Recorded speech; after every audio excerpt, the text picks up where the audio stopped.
एक गांव में विशाल नाम का एक लड़का रहता था। उसके पिता बहुत गरीब थे। दिवाली के एक दिन पहले वो अपने पिताजी के पास जाकर बोला, पिताजी कल दिवाली है, मेरे सारे दोस्त ढेर सारे पटाखे ले आए हैं, मुझे भी पटाखे चाहिए, आप मुझे पटाखे ला कर दीजिए। उसके पिता बोले, बेटा इस दिवाली में तुम्हारे लिए पटाखे नहीं ले पाऊंगा, तुम एक काम करो, अपने दोस्तों के पास जाओ और सबसे एक एक पटाखा ले लो। विशाल बोला, मैं किसी के पास नहीं जाऊंगा और ना ही किसी से पटाखे लूंगा। विशाल दुखी होकर वहां से चला जाता है और नदी के किनारे जाकर वो उदास खड़ा हो जाता है। विशाल वहीं पे रो रहा था। तभी नदी से एक नाग निकलता है। नाग विशाल से कहता है, कौन हो तुम और यहाँ क्यों बैठे हो? कल दिवाली है, तुम्हें तो पटाखे जलाने चाहिए। विशाल बोला, मैं इस बार दिवाली नहीं मना पाऊंगा, मेरे पास पैसे नहीं हैं, मैं पटाखे नहीं खरीद सकता।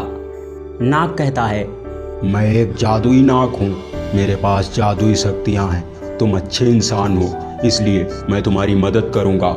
मैं तुम्हें पटाखा रॉकेट देता हूँ जिससे तुम दिवाली मना सकते हो। विशाल खुश हो जाता है और नाग अपनी शक्ति से वहाँ पे एक रॉकेट प्रकट करता है। विशाल कहता है, ये क्या, सिर्फ एक रॉकेट पटाखा, ये तो एक बार में ही खत्म हो जाएगा। नाग कहता है, ये कोई साधारण पटाखा नहीं है, बल्कि एक जादुई पटाखा रॉकेट है। इसमें से तुम जब भी रॉकेट मांगोगे तुम्हें मिल जाएगा और बहुत सारे मिलेंगे। इसमें कभी रॉकेट खत्म नहीं होंगे। बस एक बात ध्यान रखना, तुम इस रॉकेट को कभी भी मत जलाना। तुम सिर्फ इससे मांग सकते हो और अगर तुमने इन्हें जलाया तो कुछ भी हो सकता है। विशाल कहता है, ठीक है, मैं इन्हें नहीं जलाऊंगा, बल्कि इनसे निकले हुए पटाखे को ही जलाऊंगा। और नाग वहां से चला जाता है। दिवाली के दिन शाम को विशाल रॉकेट को नीचे रखता है और कहता है, ए जादुई रॉकेट, मुझे एक पटाखा दे। उसके इतना कहते ही रॉकेट से एक पटाखा निकलता है। विशाल खुश हुआ और पटाखे को उठाकर जलाने लगा। पटाखा जोर से फटता है।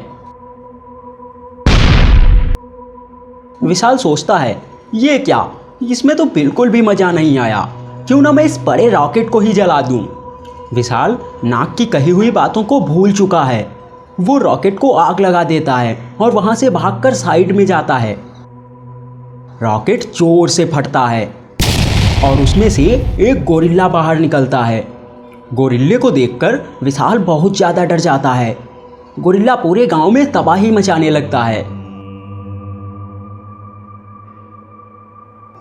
विशाल रॉकेट को वहीं छोड़कर दौड़ता हुआ नाग के पास जाता है। थोड़ी देर बुलाने के बाद नाग नदी से बाहर निकला और बोला,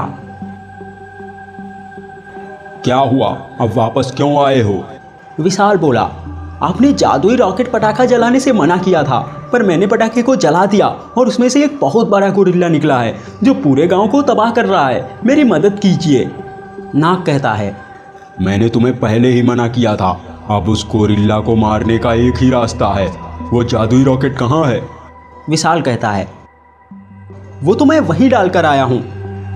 ये तुमने बहुत बड़ी गलती की है, तुम्हें किसी भी तरह उस जादुई रॉकेट को ढूंढना पड़ेगा।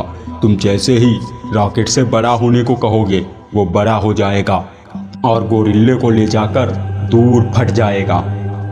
विशाल वहां से दौड़ता हुआ वापस अपने गांव में जाता है और जादुई रॉकेट से कहता है, ए जादुई रॉकेट, बड़ा हो जा और गोरिल्ले को लेकर यहाँ से चला जा। जादुई रॉकेट बड़ा होने लगता है। वो बहुत बड़ा हो जाता है। उसमें आग लगती है और वो उड़ता हुआ गोरिल्ले को अपने ऊपर बिठा लेता है। फिर उसे आसमान में लेकर जाता है और फट जाता है, जिसके साथ गोरिल्ला भी खत्म हो जाता है। तो दोस्तों, आपको ये कहानी कैसी लगी हमें कमेंट करके बताइए और ऐसी और कहानियाँ देखने के लिए चैनल को सब्सक्राइब कीजिए, पास वाले बेल आइकन में ऑल सेलेक्ट कर दीजिए। Thank you.